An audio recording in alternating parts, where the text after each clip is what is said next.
En los últimos días se ha discutido mucho sobre la decisión de la justicia que ha decidido sobreseer el caso de cócteles, es decir, financiamiento ilegal de campaña electoral de Keiko Fujimori, Fuerza Popular y otros imputados, con la excepción del señor Vito, a quien se atribuyen particularidades vinculadas a falsedad genérica. Una de las primeras personas que ha reaccionado ante esta decisión ha sido el expresidente Ollanthumala, quien ha dictado desde la prisión en la que se halla en Diroes un tuit diciendo que por las mismas razones por las cuales se ha liberado en buena cuenta a Keiko Fujimori, se le ha condenado a él, que acá hay una ruptura del principio de igualdad y que le exige a la justicia que se revise su caso, tanto más que él está condenado en primera instancia y en espera de una decisión de apelación. Hemos convocado al abogado de Ollanthumala, el señor Edinson Guamán, que comparte estas funciones con otros abogados, entre ellos con el señor Pedraza, con el que hemos conversado ya el día de ayer, y que nos diga, en primer lugar, qué es lo que el juez ha establecido respecto al sobreseimiento del caso Keiko Fujimori. Primero nos va a decir qué es exactamente, y en segundo lugar, por qué hay jueces que consideran que eso no se debe aplicar al señor Ollanthumala. Muy buenos días, gracias por la invitación. El caso de la señora Keiko Fujimori, por lo que acaba de salir el fallo hace 2 días, lo que establecen de manera concreta y simple es el archivo del proceso. ¿Por qué? Porque el simple hecho de supuestamente recibir dinero para campañas electorales entre el año 2011 y anterior a la 2011 no es delito. En simple es eso.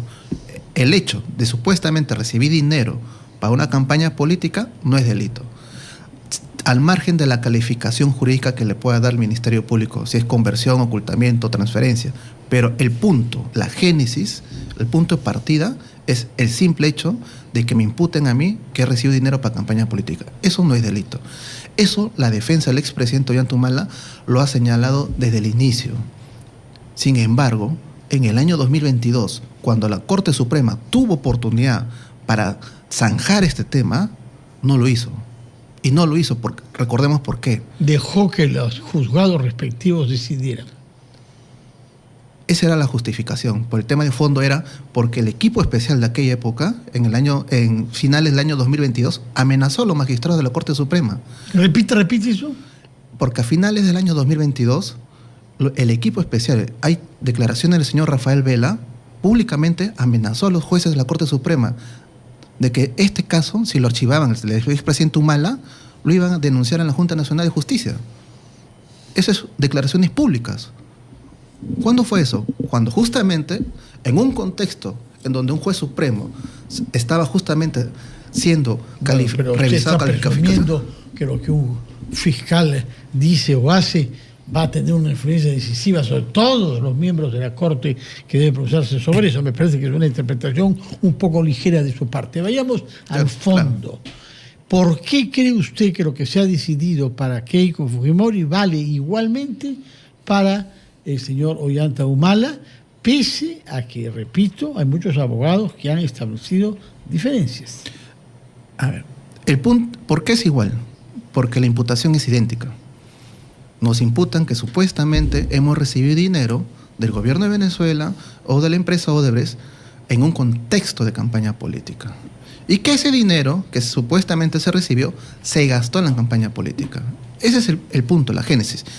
No desconozco lo que han opinado otros colegas, pero la opinión es justamente, yo le opino porque conozco el caso, conozco los detalles, conozco la imputación del caso de la señora Keiko, de la señora Susana de la Puente y del señor expresidente Humala, y todos son idénticos. Hay un punto sobre el que sí hay alguna diferencia. Cuando la señora Keiko Fujimori o Fuerza Popular recibe el dinero, ingresa al partido político a través de un sistema que se ha denominado pitufeo, ¿correcto? Correcto. Esto para ocultar justamente de dónde provenía el dinero, digamos, que se pretendía introducir en la campaña.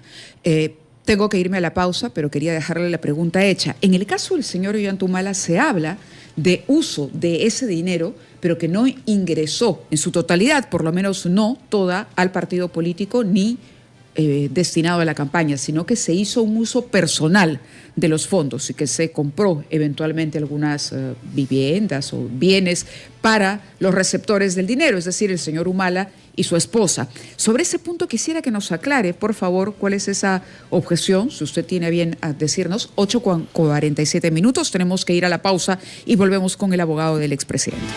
Continuamos en Ampliación de Noticias, son ya las 8:51. Nos acompaña el abogado del expresidente Ollanta Humala, el doctor Edinson Guamán. Y le habíamos hecho una pregunta, doctor Guamán, sobre algunas diferencias que se habían anotado a raíz del uso que se le dio al dinero recibido para las campañas electorales, en tiempos en los que, como usted ha aclarado, no era delito recibir dinero, financiamiento privado para las campañas electorales. Pero, claro, se comparan los casos y se dice, ok, en el caso de Fuerza Popular, el dinero fue a financiar la campaña. Pero en el caso del señor Humala, parece que hubo incluso pagos de hipotecas, uso personal de esos fondos. ¿Por qué esto no puede ser una diferencia entre los dos casos? Ya, le explico por qué. A ver, el expresidente Humala tiene imputación por dos campañas, 2006 y 2011. En el caso de la campaña 2011, que es por supuesto aporte de Odebrecht, nos imputan que hemos supuestamente recibido $3 millones. Con relación a esa imputación, el caso es idéntico al de la señora Keiko Fujimori y el de la señora Susana Lapuente. ¿Por qué? Porque nunca nos imputan, después de supuestamente recibir del año 2011 dinero, algún tipo de compra o alguna acción específica lavado. Para la Fiscalía, el supuesto lavado es únicamente el gasto de campaña. Y el TC ya dijo que eso no es delito. Con relación a la imputación del año 2006 por supuestamente recibir dinero del gobierno de Venezuela, la Fiscalía nos imputa que hemos recibido un dinero como aporte de campaña del gobierno de Venezuela y que una parte se gastó para la campaña de aquella época y que otra parte del dinero supuestamente se hizo compras de bienes. Claro, a eso me refería. Ya. Dos cosas sobre eso, bien claras hay que tener. Uno, el aporte de campaña, nuevamente, según el TC y la Corte Suprema, no es delito. Dos, de manera al detalle específica. ¿Desde cuándo no es delito? ¿O hasta cuándo no es delito? Según el TC, y según la norma también, el simple hecho de recibir dinero para campaña política es delito a partir del año 2019. Ahora, con relación a la campaña 2006, acá hay un gran... ¿Qué cosa es entonces si yo recibo $3 millones en efectivo y lo uso para la campaña? No, eso no es delito, dice usted. ¿Qué es? Es una donación. Sí, donación, pero alguna característica debe tener en el Código Penal, porque recibir dinero en efectivo y usarlo para algo sin declararlo, en fin, ya, saliendo del una caso. actividad muy santa no es, ¿no? Saliendo del caso. Es una donación. Segundo, si no se declara sería falsedad genérica. Falsedad genérica, me parece que es la figura en el caso... Falsedad genérica, falsa por lo menos declaración, en el procedimiento caso de administrativo. Keiko Fujimori creo que se le ha atribuido eso, ¿no? Sí. Falsa declaración, procedimiento administrativo. Pero además ya es un delito que en ese caso en particular está prescrito. Sí. Correcto, porque tiene una pena baja. Ya. Entonces, en el año 2006, uno de los grandes errores y vacíos que tiene la Fiscalía y que también es el colegiado que nos ha condenado, es que ni siquiera en la acusación y en la sentencia hay un solo extremo en donde nos digan supuestamente cuánto dinero hemos recibido. Ese es el punto de partida. Si no me pueden decir cuánto yo he recibido, mucho menos me van a poder decir cuánto he gastado, por simple lógica. Y la Fiscalía no tiene ningún margen de supuestamente cuánto dinero recibí por Venezuela. Entonces, si no tiene esa capacidad para una acusación y para un juicio, mucho menos me van a poder decir cuánto he gastado supuestamente dinero en Venezuela. Ese es el gran vacío y abuso que cometió el colegiado. Es un poco discutible, porque en el caso del narcotráfico, no tiene nada que ver con esto, hay narcotraficantes que ganan muchísimo dinero y la Fiscalía no necesariamente prueba cuánto es lo que han ganado, pero sí está establecido que han ganado dinero y que lo han invertido en otras cosas. De manera que el monto de lo que se obtiene de una manera ilegal o cuestionable no es indispensable para establecer la realidad del delito. La figura del delito de narcotráfico tiene otros matices y características distintos al lavado. En el caso del lavado, por lo menos se pide un aproximado. No se pide una certeza, pero sí un aproximado. Señor Guamán, eso pero supone, en este caso no sucedió. Claro, eso supone para la defensa del expresidente Ollanta Humala que lo que tiene que ocurrir es proceder a una reevaluación del caso. Correcto. Justamente al día de ayer nosotros hemos presentado un pedido donde se pide a la Sala Superior que a raíz del fallo del TC y a raíz del fallo de la Corte Suprema proceda con la liberación del expresidente. ¿Por qué? Porque estamos ante un caso que no es delito. El expresidente viene cumpliendo 9 meses de prisión de detención. Y es más, les comento, en noviembre del año pasado, la Sala Constitucional Superior reconoció que la ejecución provisional de la pena que se dictó al presidente Humala es inconstitucional. Porque no es objeto de una segunda decisión después de apelación. No, porque lo mandan a prisión porque no había una sentencia escrita. Y es más, el cuñado del expresidente Humala, el señor Ilan Heredia, también puso un habeas corpus por ese mismo motivo. Y otra sala superior le ha dado la razón. ¿Qué estamos hablando entonces? De que existen 6 jueces superiores que han determinado que los magistrados que lo han mandado a prisión al expresidente Humala han violado sus derechos. 6 jueces superiores. A raíz de esto, ¿qué acciones hemos tomado? ¿A quién le corresponde esa evaluación? Simplemente para ir cerrando. ¿La evaluación del abuso? Sí, no, digo además la liberación del señor Ollanta Humala. A la segunda sala penal superior de la Corte de Justicia Nacional. Entonces estamos ante un caso que no es delito. No, ese argumento ha quedado claro, por lo menos desde su explicación. Lo que yo decía es cómo sigue ahora el trámite. Presentamos el escrito, entonces ahora lo que procede es que justamente la sala convoque audiencia a raíz de nuestro pedido y se analice justamente a raíz de los nuevos hechos, que es el fallo del TC y la Corte Suprema, se evalúe que justamente el tema de fondo que nos imputan y por el cual nos han condenado no es delito.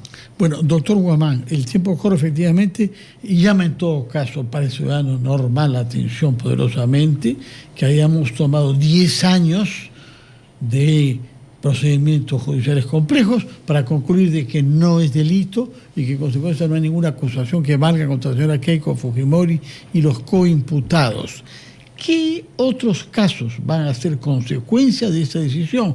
Usted ha mencionado, porque es el que le concierne personalmente, el de Ollanta Humala, pero hay muchas otras acusaciones por lavado de activos que han venido siendo juzgados y que probablemente terminarán por caerse de la misma manera que se caerá lo de Keiko Fujimori. Hasta donde tengo conocimiento existe el caso de la señora Lourdes Flores y... salvo que me equivoque también el caso del partido aprista peruano, pero al margen del color político, la ideología política, todo esto es una consecuencia porque la Fiscalía cometió un abuso al imputar un hecho que no es delito. El verdadero responsable de todos estos hechos no son los partidos políticos, no son los líderes políticos, es la propia Fiscalía que ha hecho mal su labor.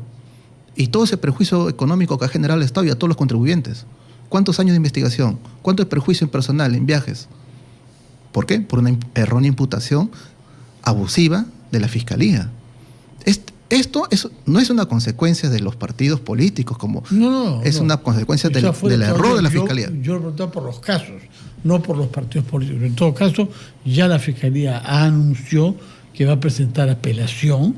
Ella persiste en creer que el hecho sí califica como un delito y veremos qué es lo que la apelación formula y qué se le responde a ella. Pero por el momento el caso está sobreseído, el de Keiko Fujimori, y por eso es que su patrocinado, Ollanta Humala, está pidiendo acogerse a las mismas condiciones jurídicas. Correcto. Muchas gracias por estar con nosotros, doctor. Muy amable. Gracias por responder a las preguntas. Ha sido el doctor Edinson Guamán, abogado del expresidente Ollanta Humala.